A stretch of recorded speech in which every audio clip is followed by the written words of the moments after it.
Okay, you guys, so tonight I'm going to get into Mercury square and opposition Venus, and I might touch on the trine.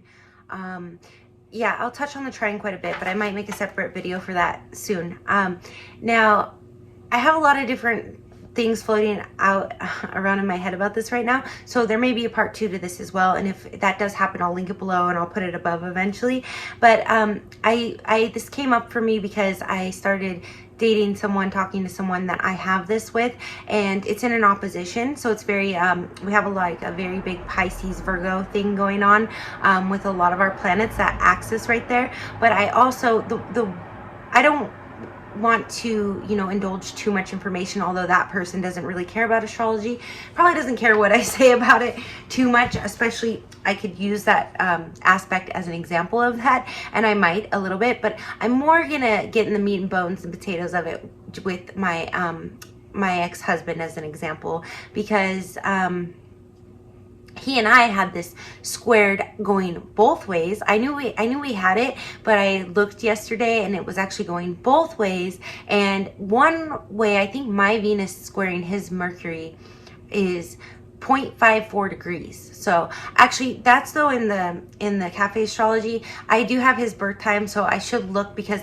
I have Mars conjunction with someone, and when I look with the birth times, it's actually it was like 1 degree on cafe astrology, and when I look it's actually 2.54, which is still really strong Mars conjunction. Oh, and I need to make that video too, because I had referenced it in the soulmate twin flame video. I was like, ooh, I don't know, that one might be really hot. Like if you haven't seen that one, go watch it. But and I know a lot more about that one now. I really love it. It's a really great aspect to have with someone. Actually, I just did about 11 client orders earlier, and I did read a chart of a couple that has that as well, and it's not one you see too often. But I notice my clients that come to me, especially the new ones, a lot of times I have a lot in common with them. It's funny, but anyway, so it's like they're drawn to me because I'm working through the same kind of energy, law of attraction, like attracts like, and we're just transmuting it all. Okay, so anyways, I want to go ahead, I've mentioned this before if you watched any of my celebrity live streams, but you know that a lot of times I'll say, oh, when we're scrolling through the cafe astrology, we do the chart and I look at that, but then we look at like the table that lists them off, and that's usually what I go by because I kind of know what's going on and I'm telling you guys my descriptions. But every astrology software has like its own general descriptions that were written, and so when it comes to cafe astrology, and the links below if you want to run your own, if you go to rotation411.com/astrology, you'll see the link there. You can do it with the birth times or without. Without's quicker and easier to see these sort of things, but when they give you the descriptions, a lot of times I'm like, this one, they make it sound so mild and yet it's so destructive. And then so sometimes I don't agree with their descriptions, but sometimes they're dead on and they give me just that reference gives me a lot of insight. So I think it was Courtney Love and Kurt Cobain, but it was one of the more, it was either them, unless I did a celebrity live stream since then, but I don't think I have, that have Mercury square opposition Venus. And I was like, oh, but these two love to talk to each other, So with that being said, let's go ahead and read the challenging aspect between them. Now I'm all of a sudden, my brain, you guys just went to like dignities, like Venus is exalted in Pisces and detrimental in Virgo. So then I'm like, wait, where is Mercury exalted? So if you know, write in the comments. I'm gonna have to look that up later. I might know, but I don't want to go too far off here trying to figure that out right now. So I'm gonna just read you the definition of what it says in cafe astrology, because I think it's like dead on the money. For one, this is one of the ones that it is, and then I'll elaborate a little more with my personal experiences of it. So it says Mercury square Venus. I might have said Saturn in there somewhere, you guys, but I meant Mercury and Venus. I just had gone on a few Saturn tangents the last few days. Challenging aspect, it's labeled. Their relationship can sometimes be agreeable, sometimes disturbed. They tend to like to share their ideas that are not always to the other's taste, so that they may have interminable discussions in order to convince each other of their mistakes, lack of judgment, or lack of taste. It's best to be aware of this bickering tendency to overcome it, as it can slowly eat away at a relationship. Now, in my mind, I was right before I knew, I already had memorized about, you know, sometimes agreeable, sometimes disturbed, interminable discussions. That's always my, when I see that aspect, sorry you guys, I need a little hand lotion. When I see that aspect, that's always like, okay, quick reference, that's what's going on there. But it's like a real tension, you know, so I had to think, is this a deal breaker? Is this a red flag?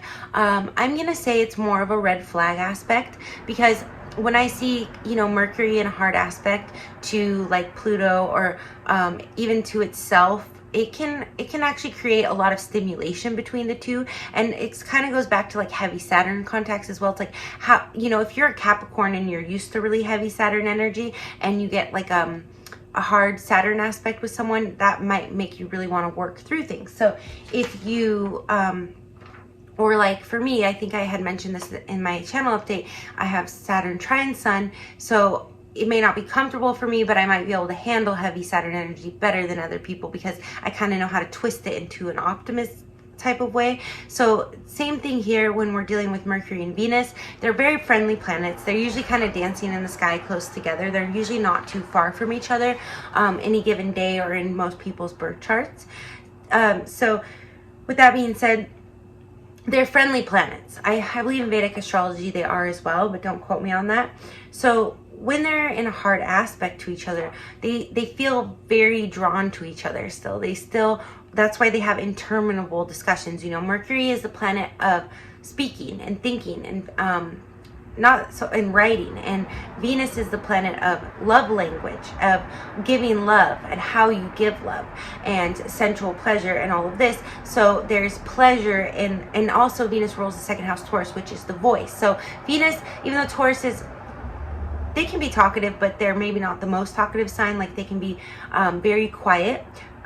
Also like almost disturbingly quiet sometimes, where you're like, are you okay? Are you alive? So all earth signs have a reservedness too, I guess. But so they really want to communicate. Like Venus is like, oh, Mercury, you're so interesting. And Mercury is like, oh, you know, you're really kind of beautiful about these things. But now when it's in a square, right? Now it's like this constant, well, first of all, in an opposition, there's more of a little bit, you know, someone had asked me also in the comments in the last day or two about an opposition versus a square, I think. So of course I ran out of memory as always. I should have bought the double amount of memory for this iPhone. Anyway, and so someone had commented to me about Mars opposition, or the difference between a Mars opposition or square Saturn. And so I have to look if I've already done videos on that and kind of get organized and get back to you on that, if whoever commented that is watching, or if you're curious yourself. But I do know that I had mentioned Venus square opposition. I found something about, and I had actually in the last channel update promised to put that video out, and I wrote in my notes what it was. I can't even think of it off the top of my head, but I'll save it for that video that's labeled, because I figured out. And I actually think Johnny Depp and Amber Heard have it one way or the other, because I was kind of just reviewing their video because it's been getting a little bit more attention because of everything going on. They have it one where they have it as a square, I think. So now I got to go compare, because I figured out that either the Venus opposition or square Saturn, it's one or the other, but it means they're cheating with each other. And I'm pretty, and Johnny Depp just admitted that, you know, he was like making out with Amber Heard and stuff while he was still with Vanessa Paradis. So I think it's the square, but now I have to go check what I had written in my notes a few weeks ago that was based on, you know, total other epiphanies, right? And see if it corroborates. So I'm going to be getting that video out to you guys soon. But with that being said, in the opposition with this Venus and Mercury, I do think that it's a little bit better than having it in a square, because these interminable discussions, although still sometimes pleasant and sometimes disturbing, are going to be on the same axis with each other. And because these are friendly planets, they're going to flow. Now, quick note, and I promise I won't go on any more side tangents. While I was offloading some videos, I went and checked, and this is why I got confused about when I had my little side thought about the exaltations in Vedic astrology. Now, if you don't know this, then it'll only take me like 15 seconds.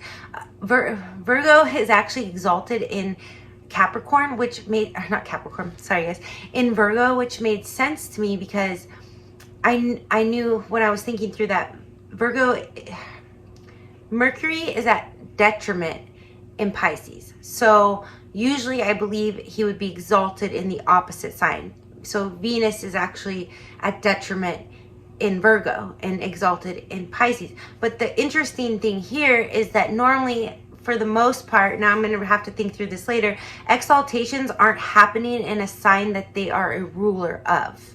Now, if I lost you, don't worry, we're going to get off this in a second. But if you're following along with that, you know, based on your understanding of astrology, that's something like now my mind's just going to go on and on forever for, because Mercury is the ruler of Gemini and of Virgo, and he's one of the only rulers that is a sole ruler of two signs. Usually it was the traditional ruler, so I might have to make another video actually just on that, where which planets have multiple rulers, etc. But you know, for Scorpio it was Mars and Pluto, but Aries has Mars but not Pluto. But I think Gemini and Virgo are the only ones that have a sole similar owner.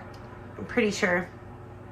Yeah, because even like, and I'm going to get into this in a minute, with Sagittarius, it's Jupiter, and Pisces, it's Jupiter and Neptune. So I'm going to actually touch on that a little bit when I get more into the squares, but if you're not following with the exaltations, don't worry. Let's just get back into the dynamic of if you have this aspect with someone and how it's going to play out based on Mercury's behavior and Venus's behavior, okay?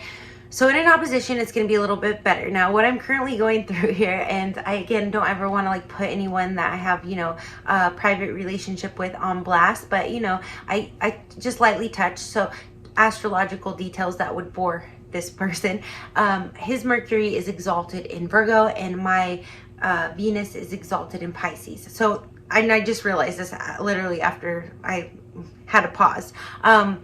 So they're actually in their best placements, which we'll see how that plays out, because they're very strong there. They're as strong as they can be and very blessed. Any planet that's exalted in a sign is very blessed. Now, you might be watching this video because you have Venus opposition Mercury with someone in Aries and Libra, you know, so this wouldn't exactly apply to you, what I'm saying right now, but it's going to play out this way. Okay, you guys, I'm starting to realize, you know, just really how much having natal Mercury square Uranus affects me. It makes me kind of like this computer, like I think really deeply, I self-learn a lot of things, and then at the same time, I can't even do the simplest things, like keep a battery that doesn't die, or, you know, my storage not full. So, but speaking of which, the person I have Mercury opposition Venus with, I have also my Mercury in Pisces is opposite his Mercury, but at a wider orb. And Virgo is very organized, right? And I have a Virgo moon. So, I mean, there is a nice, you know, moon Mercury conjunction there. And then there's a nice Venus Mercury, or not Mercury. His moon is in Pisces. So at a wide orb, there's a nice Venus moon conjunction, which is great as well. I think I'm going to be doing a video on that soon. It's a really nice one. You'll see it in good marriages that don't have any deal breakers or divorce aspects a lot of the time. Like in the really healthy marriages, even if they end because they do have a deal breaker or something, you'll see those for the ones that were pretty pleasant throughout, like moon Venus conjunctions.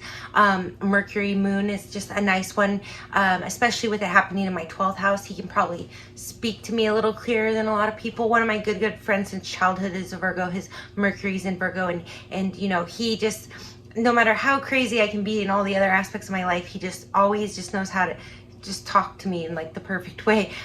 So it's interesting. It's like he's never judged me. He just totally understands me, it seems like, emotionally, which is actually, with it being in Virgo, a very like analytically kind of like chatting way. So I'm not quite sure where I guess his Mercury's opposite my Venus too. So that's where it gets a little tricky there. So when so for example, I just had an example for you guys. I had so many examples and now I just lost it. Oh yeah. So when I have like all my tabs open on my computer or my desktop browser, this guy that has Mercury and Virgo opposite my Venus, he's like, oh my God, like, oh my God. Like, it's just like way too mentally overstimulating for him, right? Because he's organized Virgo with his Mercury exalted in Virgo. Now, when I'm looking at like with my ex-husband, we had this squaring going both ways. It was actually his Venus and his Mercury being in Sagittarius squaring my Venus and Mercury in Pisces. And my Venus is exalted there, but my Mercury is in detriment there. His Venus and Mercury in Saggy, I don't know what, they're not exalted or at detriment, obviously, but they, this is kind of the thing that might have made, you know, you always have to look at it. It's like you might take one couple that has pretty decent aspects overall, and they might have this double square like he and I had, and it might just totally just, like it said, it can eat out a relationship. It might just corrode the relationship in a few months. They might get together because you're going to want to talk, and they might talk themselves to death and then have nothing to talk about. But when it comes to like something where we had it going on in Pisces and Sagittarius, because those are two mutable signs and opposite polarities, it was squaring going both ways because we both have our Venus-Mars conjunctions in our natals. But it was in, mine was going on in Pisces, which is ruled by Jupiter, and his was which is traditionally ruled by Jupiter, now ruled by Neptune, but still has a lot of Jupiterian influence, and Sagittarius is ruled by Jupiter. So even though we had like rough divorce aspects and, you know, only lasted 5 or 6 years and had a very tumultuous relationship, this actually, and I had said this, I think, for the celebrity, I think it was Courtney,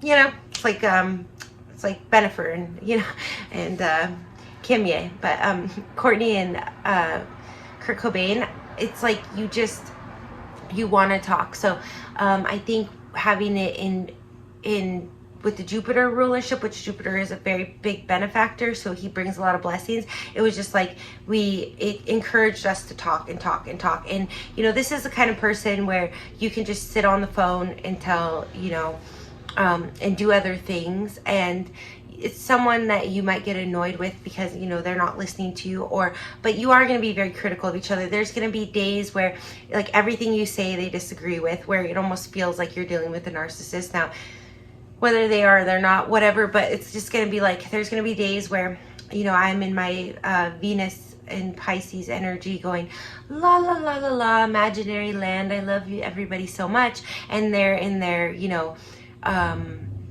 Mercury energy and going, yeah, okay, anyway, so blah blah blah blah blah blah blah blah blah blah blah blah blah blah, let me talk about random things, you know. So there might be other days where you know, I noticed with the square going both ways, even with Jupiter rulership probably helping to smooth some of it over and actually bringing blessings, keeping us together as glue, is that Mercury-Venus friction that we had. It was like we constantly had to communicate with each other. And even if it's not like pleasant conversation, even if you're like arguing and fighting, you just want to keep hashing it out. And depending on the other aspects, it doesn't necessarily have to escalate. So I do feel like with my ex-husband, you know, there's times where things escalated very quickly. I mean, that was a very toxic thing, and we had a lot of like, I think we even had Saturn square Pluto, which I didn't realize. I know we had Mars opposition Saturn, which is a divorce aspect. And we had Mars conjunct Pluto, which can be just so binding where you just can't see each other. I almost think I saw one in there when I looked yesterday that I was like, wait, we had that too. So we were destined to be divorced. We also had a Juno conjunct Jupiter, which is why I think we got married. And I'm gonna be doing like a whole Jupiter Juno series soon too, you guys. But anyways, so it's just like constantly, like even if it wasn't like an escalating more severe situation, it was just constant like talking. It can be bickering, it can be pleasant even, you know. And that's where I want to get into the trine a little. Really, to have the trine of this, and I may have mentioned this in I know I have it at least in the celebrity live stream. I know someone told me to get a new mic. I actually just got a really nice new mic. Unfortunately, it's USB. It won't hook to the phone, but I'm going to be using it for my live streams. Actually, yeah. Anyway, so I can't wait to crack that out, actually. So I've been wanting to do that for a few weeks now. I'm excited. But anyways, so you're just gonna constantly be just, I mean, it's kind of nice because you know that, like, it's one of those relationships where you know if you call that they're most likely gonna answer.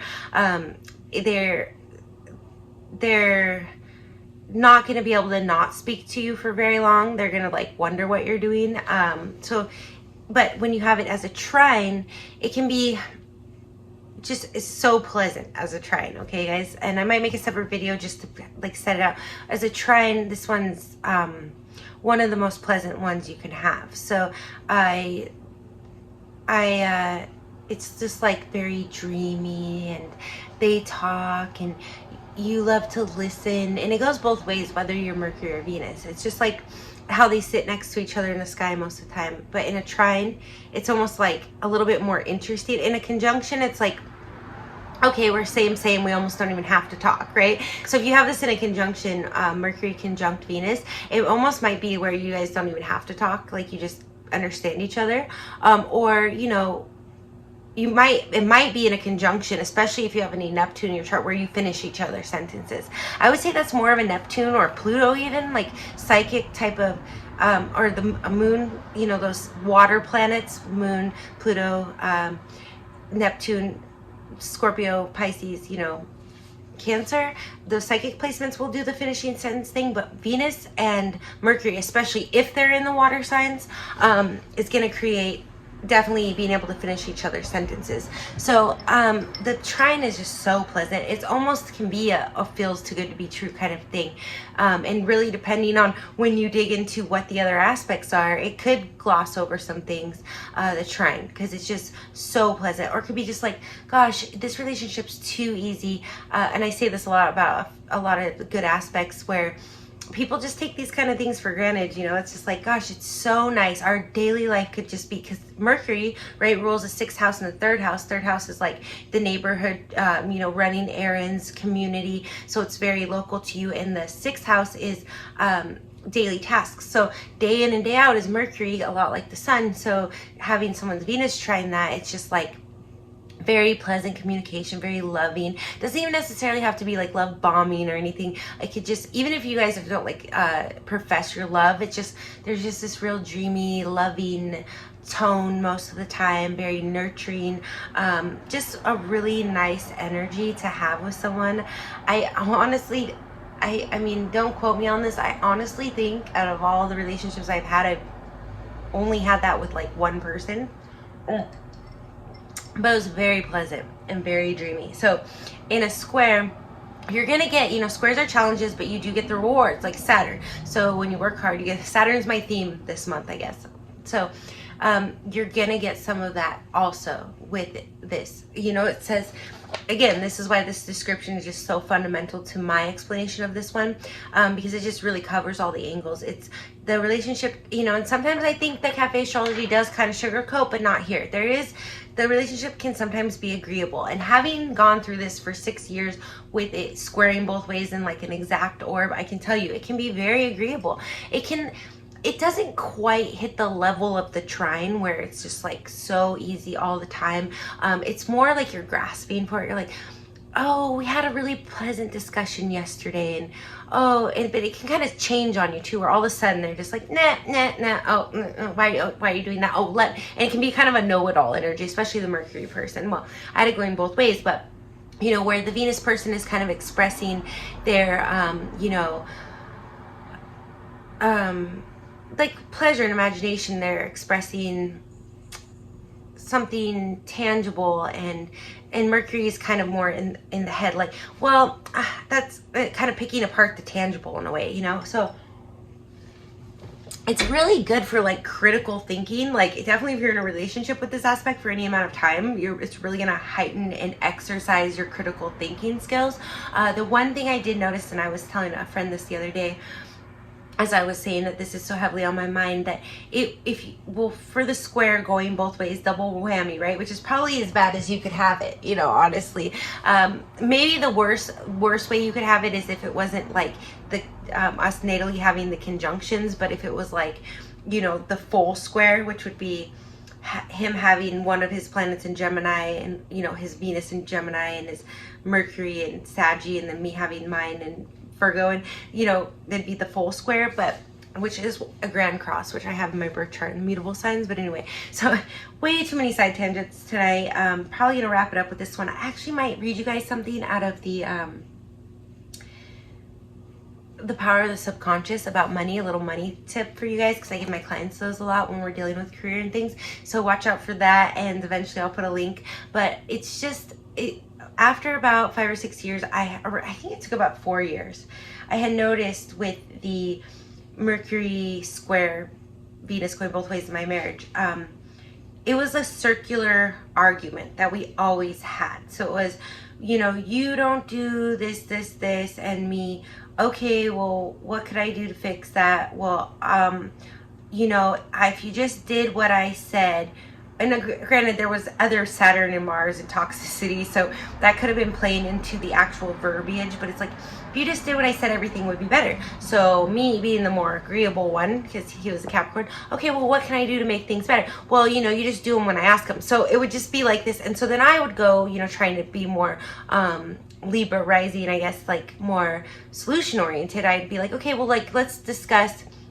this. And he, like, let's discuss it, not getting anywhere, nothing clear, right? So finally I would bring up something specific, you know, like, okay, well, you know, this thing that you do that makes me react this way, so maybe if you could work on that, and then you could tell me, you know, what it is that you need me to work on, and it would just go back into this trap, and it would literally be hours and hours and all night of this. So it could be very unpleasant at times, and it could be bickering, it could be just being critical of each other, just nothing you say is right for a few days. So it can, like it says, it can chip away at a relationship. It can kind of remind you of the Johnny Depp Amber Heard video, and now I'm wondering if it wasn't them that had it, because I did review that one more recently.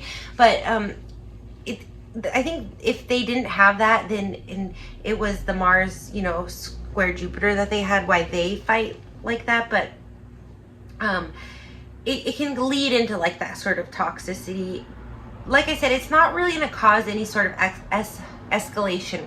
So that's going to depend on other toxic or possibly violent aspects. And it's not necessarily going to be in direct correlation to this. So like I said, having been in a toxic thing, it could go from like 0 to 100 with no conversation. So these two planets would be totally negated out of that.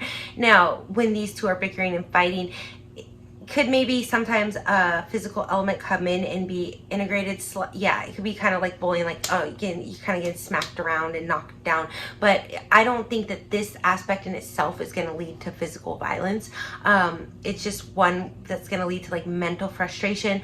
If you're the Venus person and you only have this going one way, especially in a square, it could just feel like, you know, nothing, like the person just, everything that makes you happy, right? Venus, they irritates them, or they have to criticize, or anything that you try to do, they have to kind of, you know, do a little bit of a mind game with you to kind of keep you in check. It's not even like so controlling mentally though. It's not, but then again, and this could have been this aspect now that I think about it, and I mentioned this in one of the videos. When I divorced about 4 or 5 years later, I had moved 1,000 miles away. I remember, you know, self-talk is such a big thing. And I remember like driving in the car and telling myself like, oh, duh, stupid, like about something that I did. And then realizing that that's something that he would say to me over and over and over for like 5 years. And here I was like, I don't know how many years. It was a few years. It was like 2, 3, 4 years later. I hadn't even heard him say that to me in years. Probably been saying it to myself the whole time, but one day I had said it out loud and consciously heard it and kind of went like that to myself, like, why am I being so hard on myself about something so petty? Which is kind of how I'd always have felt initially with him, like, why is he so hard on me about such petty things? Which again, he was a Capricorn, but so I mean, squaring Aries is very like childish, and Capricorn is very mature. So, you know, look, whichever side of the coin you think is, you know, easier to handle, you know. But so I'm not saying like they're bad or I'm wrong. It's just that those are square signs. So it was kind of that too. But so just that Mercury can be very critical if left unchecked, and Venus is our love, our pleasure. So in a square, you know, it could almost be like Venus square Uranus, where it's just always being shaken up and Venus is getting hurt. But this is more like the day in, day out. It can really weigh down on you. Like I said, it can wear on a relationship. So it is a red flag to me. It really depends on the other aspects. I do think that a couple with a nice moon conjunction in like Venus conjunct going both ways or something, and no, you know, Mars squares our oppositions, could probably be married for 80 years with this aspect. But they are definitely going to be the old married couple that bickers. Now, again, it could just where it's just like we're constantly fighting, so we have to go away from each other, and those little breaks can, you know, create friction, because now it's like, now we got to figure out what was going on, but we weren't together. Are we together? Are we not? It could be a little bit of that. It's not as much as like Uranus energy is going to shake up like what it is and all of that. Mercury is going to constantly want to communicate about what the status of the relationship is with Venus, because Venus, you know, is relationship. It's the ruler of the 7th house in Libra, relationships. So Mercury is always going to be curious, like in a square opposition, or not necessarily a trine though. That's the problem with great aspects, because they're like, those are the ones you really want to enjoy day in and day out. But in those ones, Mercury's not even going to think about what Venus thinks, because they're just so happy to be around Venus. But in a square opposition, Mercury's going to be like, okay, you know, keeping tabs. Like, we need to define the relationship. So especially if you're the female and you're in Mercury, you know, watch out that you're not constantly like trying to define the relationship. Actually, either way, even with Venus, because if Mercury just starts rambling about other things, all of a sudden you might be like, oh, I want to talk about the relationship. And I tell my clients this a lot. You know, obviously don't want to be in a relationship for 3 years that hasn't been defined, you know, but you also don't want to constantly be in a relationship where you're just talking about what the relationship is. And that is a big trap and a pitfall of this aspect, where you two could just constantly be defining, redefining, defining again. And it's just like, that's what the relationship is. And the energy you two have together could be transmuted and directed towards doing bigger things in life than just constantly going in a circular conversation about things. Now, again, this can be very pleasant and supportive if used constructively, which you're going to have to be much more careful with the squares, because it is going to, even in the opposition, going to drain a lot of your energy. So in the opposition, if you're aware of this, you can really work with it, because again, like I said, I'm dealing with it with Mercury exalted in Virgo, Venus exalted in Pisces. These are at their highest powers, most mature, so they're going to have a little bit of an overview of, okay, I can kind of, and you know, that 6th, 12th house axis, 12th house is very intuitive.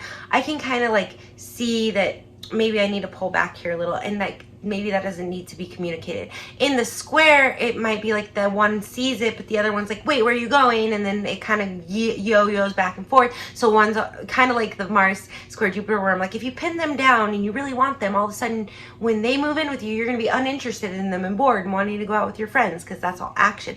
But this one's going to be more like, as soon as they're content, and you know, maybe Mercury's like playing a video game or working on a project, a mental project, because Mercury's mental, so they're not as interactive with Venus in the square opposition, then Venus is going to be like, do you love me anymore? Don't you love me? Don't you care about me? But then all of a sudden, like, Venus could be, you know, just like into, you know, doing something with the arts or beauty, or focused on loving something else, and Mercury might sit there and analyze, you know, but you know, Mercury also rules Gemini, so Mercury might also get easily distracted, where Venus always feels like Venus could possibly feel like they have to get Mercury's attention sometimes too.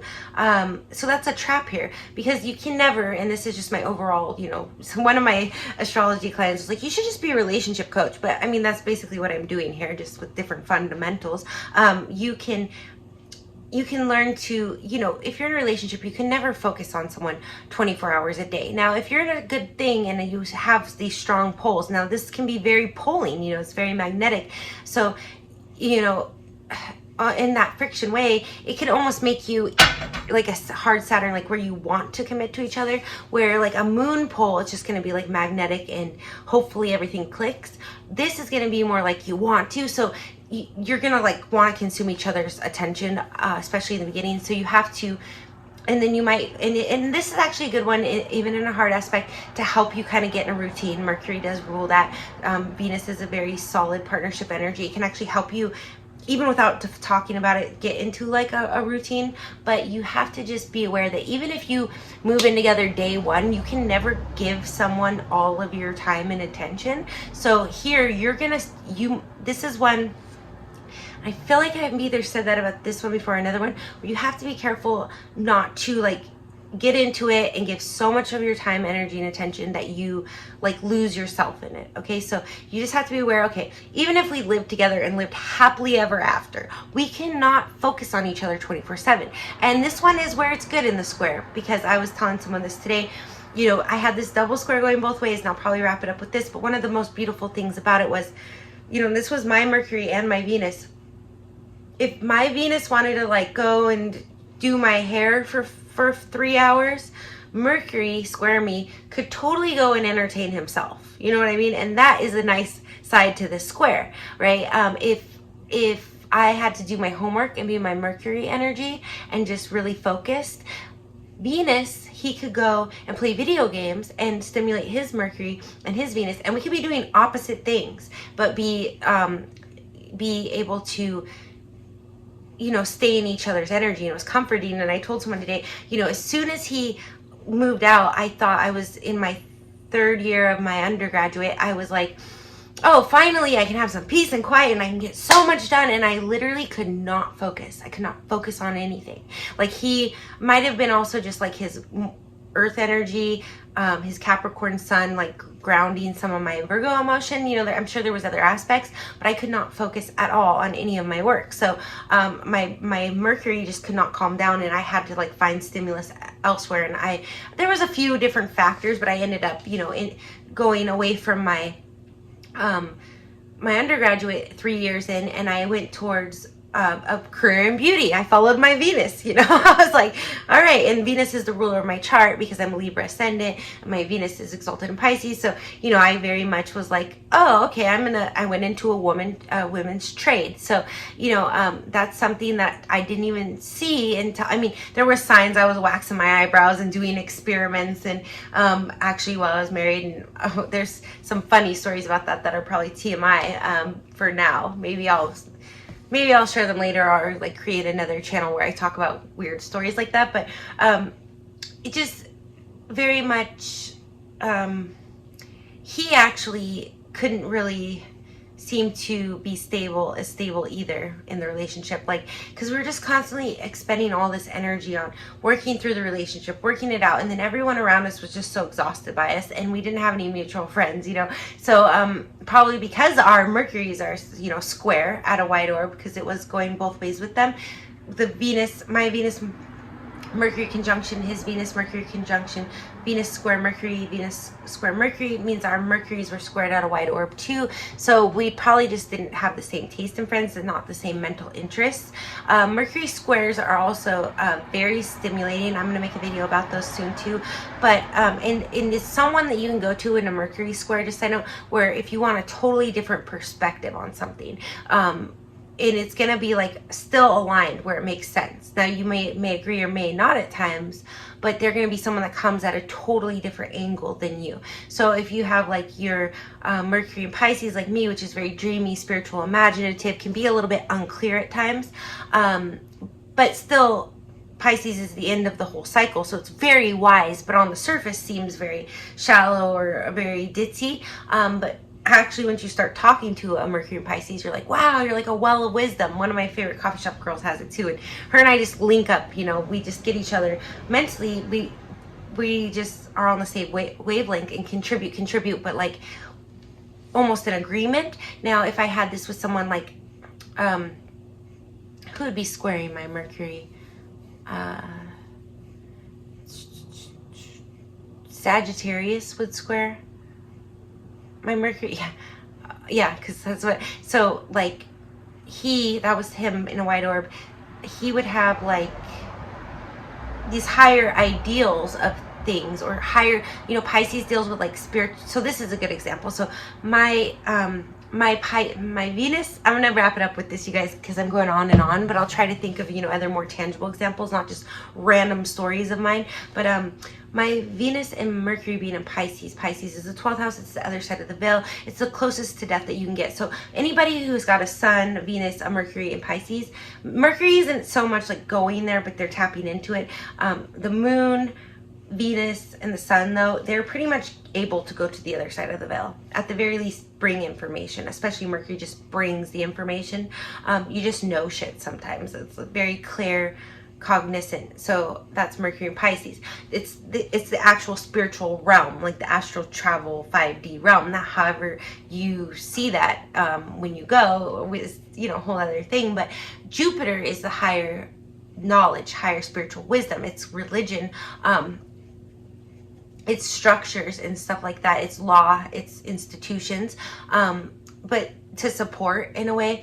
So when you're dealing with someone's Mercury in Pisces square, someone's Mercury in Sagittarius, I could come to them and be like, oh my God, I see it all. I did this trip, and I see how everything ties together and we're all one, right? we all know, we all understand that to a certain extent, but some of us may not, depending where your Mercury is. But so you start talking about this, and probably most people are just going to think, oh, that's the topic she's on, that's one of the things she's into. But somebody who's Mercury square in Sagittarius is going to go, okay, well, listen here, let me tell you about real spirituality. Is God, and it's religion, and it's structure. Now, I'm not saying every every Mercury in Sagittarius ruled by Jupiter is going to think in such a structured way, but there's going to be, or they might tell you, because it's higher education, they might come from a more scientific point of view, but they're going to want to structure this. When you're telling them about, like, I don't know, elves and fairies and ayahuasca trips and angels and visions, they're going to, or however you tap in, and you're talking, like, you're going to be specifically talking, like, about spiritual, like the realm, because that's Pisces, and psychic stuff. They're literally going to be coming at you in a much more practical, higher minded, intellectual. That's the best word for it. Institution, religion, whatever. They're going to intellectualize it. They're still very interested in spirituality, but they're going to have to intellectualize it. So you're trying to tell them from the imaginative side, right? And in Pisces, and you're thinking, like, they align with it. They're Jupiter ruled. They're very into spirituality too, but they're going to have to make it practical or intellectualize it. And so in this way, it's like where you're so drawn to each other, and it can be agreeable. It can be like, oh, I believe in God. Oh, so do I. Agreeable.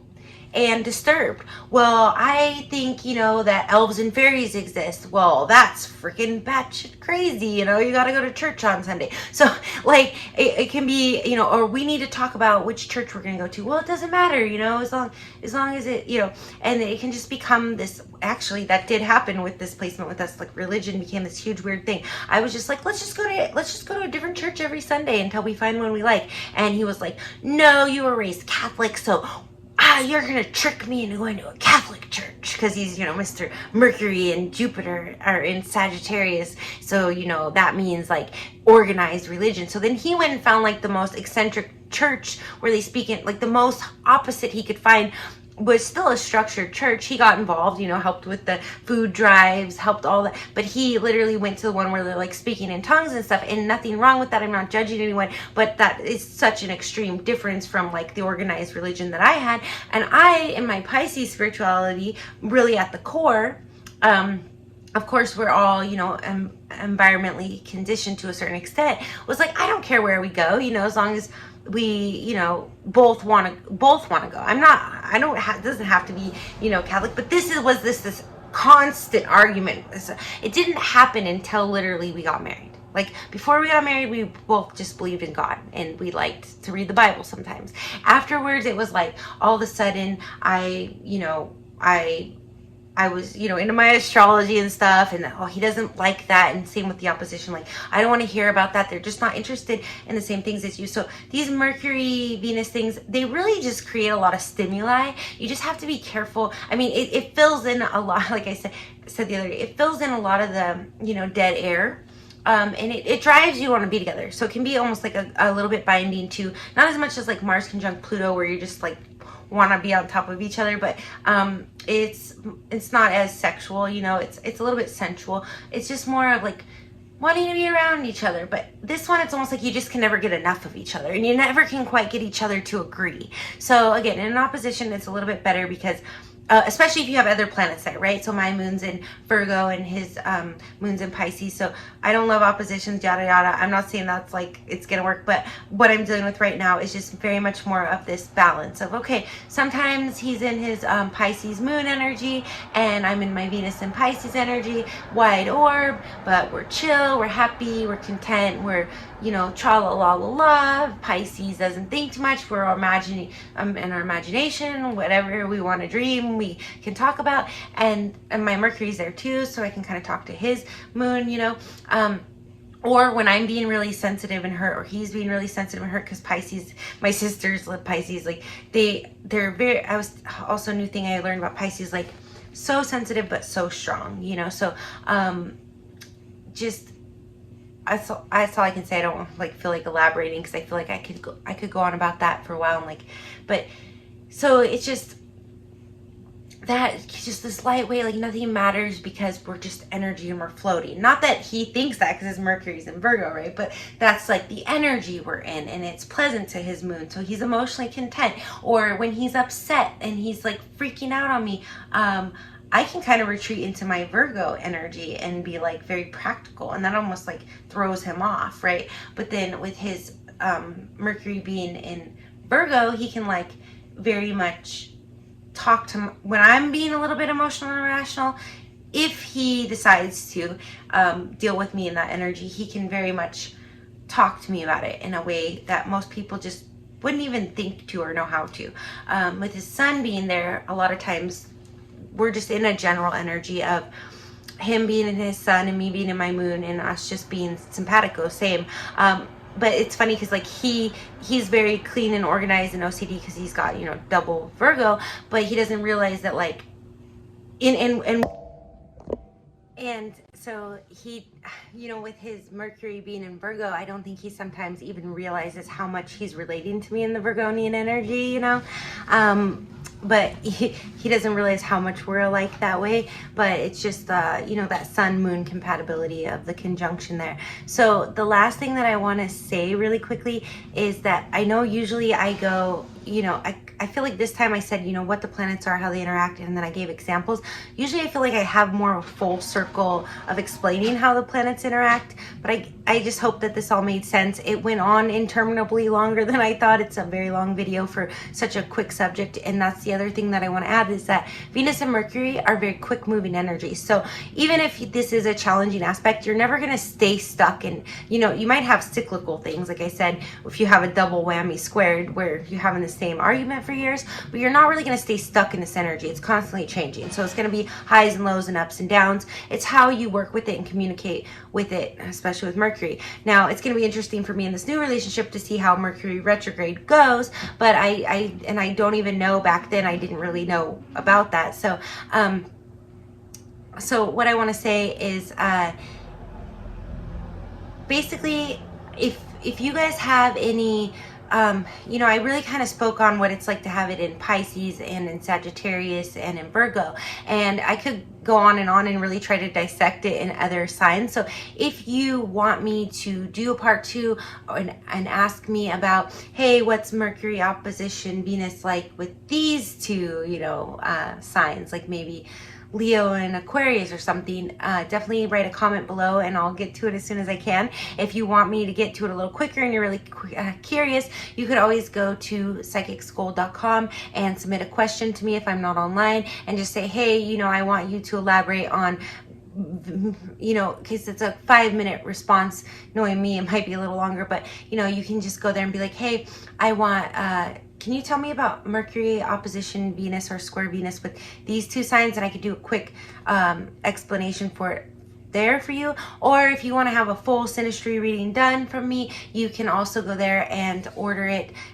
There's the package for birth charts and synastry readings and everything, and you can put in a question if I'm not online. That's where you can find me for private readings. I do the full synastry composite package, or just the basic synastry if you don't have the birth times, and I can go through these aspects and let you know if you have them.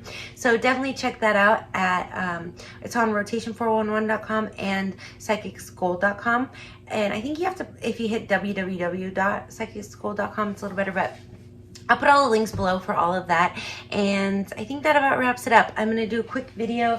You can look out for it on some money stuff. So I will see you all very soon. I hope this wasn't too all over the place. You know, Mercury and Venus, it's definitely, it's in a hard aspect, it creates a tension. In a trine, it's not too good to be true, but it's almost like something that gets taken for granted, because it's a very pleasant thing to live with, and I highly recommend it if you're single. And if you are still single and looking for someone, be sure to go to the divine, is it the now, I don't know, divinetimingdatabase.org. The link will be below. I can't remember if there's a the there anymore. And submit to it if you want to meet your perfect astrological match. Now, again, we're still accumulating entries, so your person has to enter for us to match you. But, you know, the quicker you can spread the word. Again, we're going to be doing an affiliate program where you'll get $1 for everyone that you refer that submits. So I'll put the link there below when it's ready. It should be ready in the next few weeks. And I'm sending you all lots of love, blessings, and light. Be sure to like and subscribe if you want to support the channel and you want to check out the celebrity live streams, Big 144 series, and all my future aspect videos. One last quick pitfall of this aspect that I just thought of is, you know, Venus is the ruler of money, so in partnerships, so you want to be careful here that Mercury, you know, doesn't talk you out of your money, talk you out of ways of making money, being critical of you.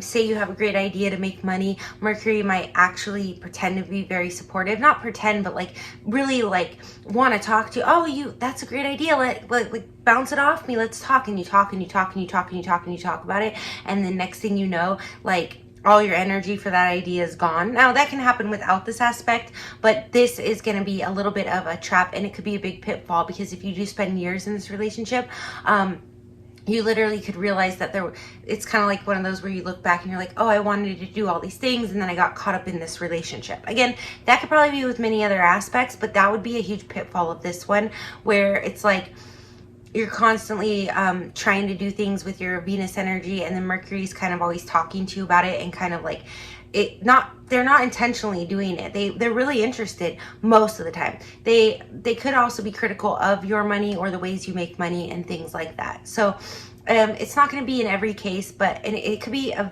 with these planets, it's going to be very subtle. It's not a control thing. It's a trap almost of like lost energy and time. So in Mercury does have a lot to do with time, just like the sun. So yeah, I even more highly recommend that you check out this little Power of the Subconscious Mind money video I'm gonna do, and I'll put the links when I get around to it. Okay, and the one last thing I want to add about Mercury square opposition Venus that I had forgotten is that you will have very different tastes. You know, like it said in the description, you'll have, you know, different tastes. So this can really be applicable to music, because Venus is kind of the ruler of what kind of music that we would like. You know, Venus rules Taurus, second house, the voice, and so what kind of voices sound pleasing to us.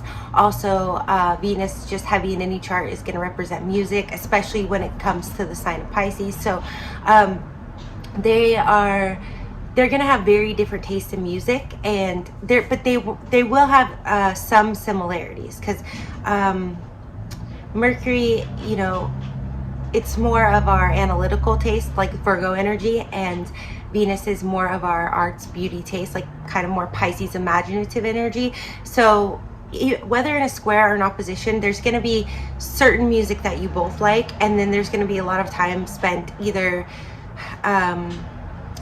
where one person is like totally into their music and the other one's kind of like or where one could criticize the other for their taste in music, or act kind of snobby about music. So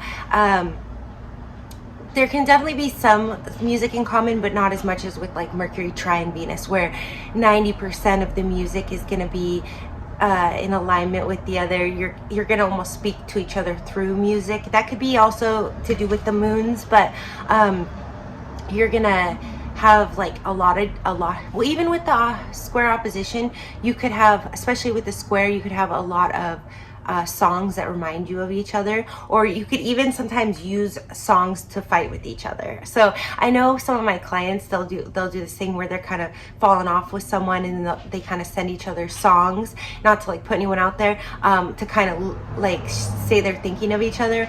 Well, with this, it's going to be in a more subtle way. I feel like Mars conjunct Pluto might be one where it's a little bit more direct, because the two are so enmeshed. So if you had Mars conjunct Pluto, say, and this aspect, then you might really use music as a weapon in a way. Like you could literally be like, oh yeah, I was thinking of this song and ruminating on our relationship, or something like that. But when it comes to the opposition especially, it's just going to be like most of your music taste is going to be diametrically opposed, and like to even enjoy each other's music, you're going to seem kind of out of style to the other one. So it's definitely it's not like when you have the trine, you two just really love indulging in the same music, and you might very subtly play a song for the other one, kind of a thing, or you might listen to a song over and over and over and be thinking of that person. Sorry, my little tappity tap, doing a little loop there. And then the other person might be hearing that song. The song Black by Pearl Jam, I had written about, I think it was Venus and Gemini. I had written a blog, and I should repost it, but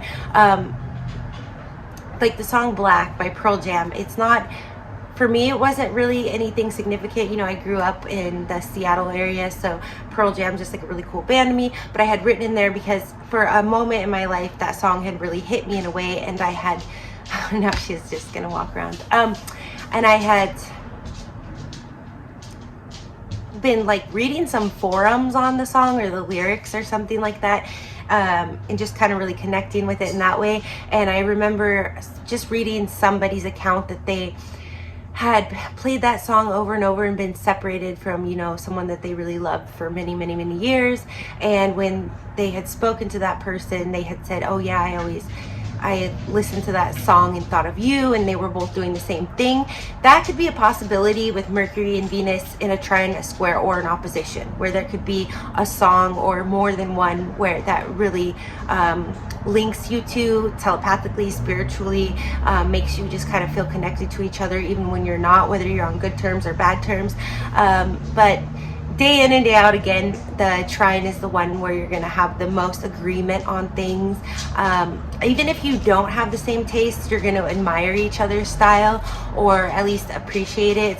When it's a square opposition, there could be days where you're very in alignment with each other's taste, and then other days where you're just like, you're just totally different than me. And the other one last thing I want to say is with Mercury here, it kind of reminds me of like Venus square Uranus, where Uranus will kind of suddenly leave or break off the relationship just at weird intervals, and Venus will get hurt and will wear in a relationship. Now, I don't think it says that in the Cafe Astrology description for that one, but I'll put the link up here when I get a shot. I think it's this side. I always point to the wrong side. But with this one, it could be more just Mercury being, especially if it's in the sign of Virgo, or, like Capricorn or something well placed to that, can become very critical of Venus, right? And their tastes and and they're not, they don't know what's up or something, and so Venus can start to feel like, not, because Venus is our planet of pleasure, so Venus can start to feel like this relationship isn't very enjoyable anymore, and kind of start, depending on the other aspects and their own natal chart, planning their escape, because Mercury might just, every time Venus tries to make themselves happy, which is what you're supposed to do in a relationship, right? Especially like aside from your partner, Mercury's going to start nitpicking at Venus, just almost like it's really trying to push buttons, especially in the opposition or the square. So like it says, it can really wear on a relationship over time, so I am calling it a red flag. It's not a fun one to live with. I mean, the trine is a beautiful, beautiful one to live with. So I would recommend looking for that. If you are still looking for a partner and you want to find someone that you have really great aspects with, I highly recommend that you submit to the Divine Timing Database. It's divine-timing-database.org now. It's going to be an organization. So we're separating the entity. You know, right now it's being built under Psychics Gold Inc., but it's going to be its own org. So it's divine-timing-database.org. I'll put the link below, and I really recommend that you submit. We started an affiliate program now, so you can have your friends submit and you can get $1 back. So if you have 10 or 100 friends submit, because the more people, the more matches that we can make, right? So it's definitely going through some construction right now. I know it was pulled down over the weekend because there were so many entries and they needed to be organized. So we'll definitely be getting back to you soon if you've submitted, but we recommend more submissions. I think it'll be back up tonight or tomorrow. So this concludes, finally. It went on a lot longer than I thought, and I know I had even thought of something else. You know, I did touch on the religious aspect for some reason. It depends what signs. There can be arguments over religion and politics and having different tastes. One may just be, you know, Mercury may just be like critical or judging. You know, Mercury also rules Gemini, which is very discerning sign, so it can kind of be like the judge, like a Libra, but not a little, can be slightly more biased than Libra, where Libra tries to be more diplomatic and see both sides.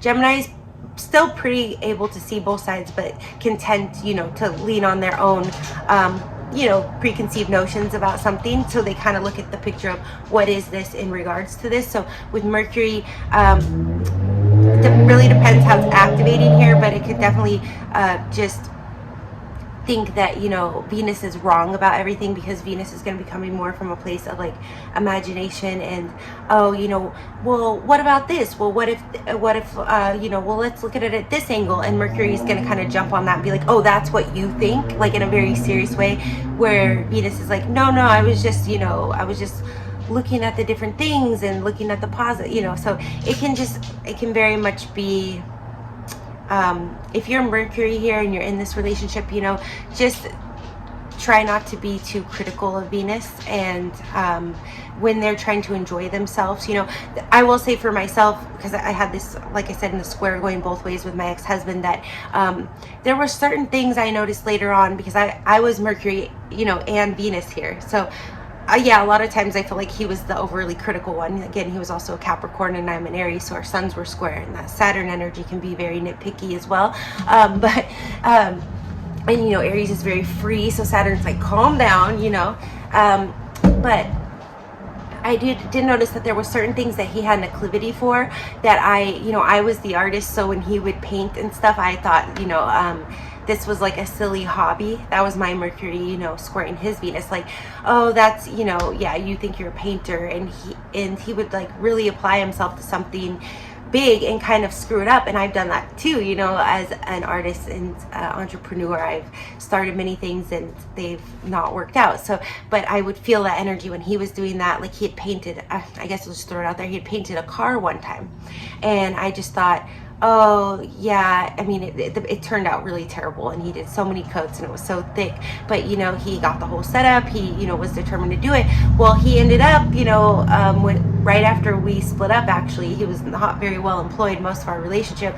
He got a really solid job painting airplanes for 5-6 years. Now he went on to like an even better job, but when he was with me, I didn't see, you know, he'd even paint my nails, which I mean, I liked, but which, you know, kind of shows like the agreeable disturbedness too. Like, there's a pleasantness, you know, like Mercury wanting to like perfect my, you know, Venusian, you know, I don't know if that was, I thought of that astrologically maybe being with another aspect as well before, but why he painted my nails. But yeah, it's just basically where, yeah, I you know, again, it goes back to money. Venus is also money. So he had this passion. He got pleasure out of painting. It could have brought him an income. And me as Mercury was like, that's cute. You think you're the artist now, you know, and I'm just being honest. So, you know, and he wasn't doing that great of a job. So in a way, I thought he was just floundering, like not really applying himself as, you know, in the practical ways that I thought he could,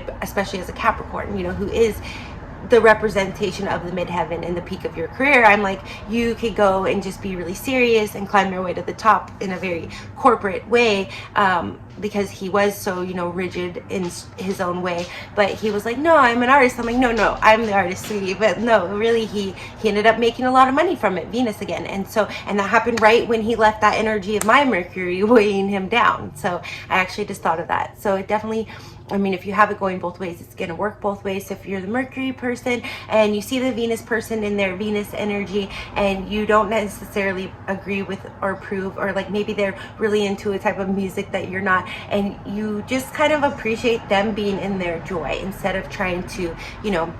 But then again, too, if Venus is talking about something and just really wanting to share their thoughts on it with you as Mercury, you know, don't sit there and just take all their word as like final and that's what they think and that's their wholehearted judgment, because that's more Mercury. So Venus, if Mercury is being, you know, very critical or like this is the way it is, it's set in stone, you know, just take your time away to yourself and enjoy yourself. And hopefully the Mercury person will give you that space, because otherwise that's where this relationship is just not going to work. If Mercury is constantly threatened by Venus taking their space, to just develop themselves, especially in their creative ways or in, you know, monetary skills that might pay off someday, then, you know, this is where you're just going to start to bring each other down, and this relationship can really drag you down. So, yeah, I would definitely recommend avoiding it if you can. And I think I added everything I needed to add. So I'm sending you lots of love, blessings, and light again.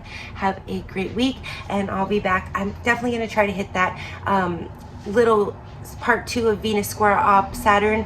I gotta look at my notes and see where the little note that I made was, but I'm gonna get to that, and I'm gonna try to get to someone wrote a comment, so I'm really gonna try to get to a celebrities live this week. I think it could happen. All right, love and light.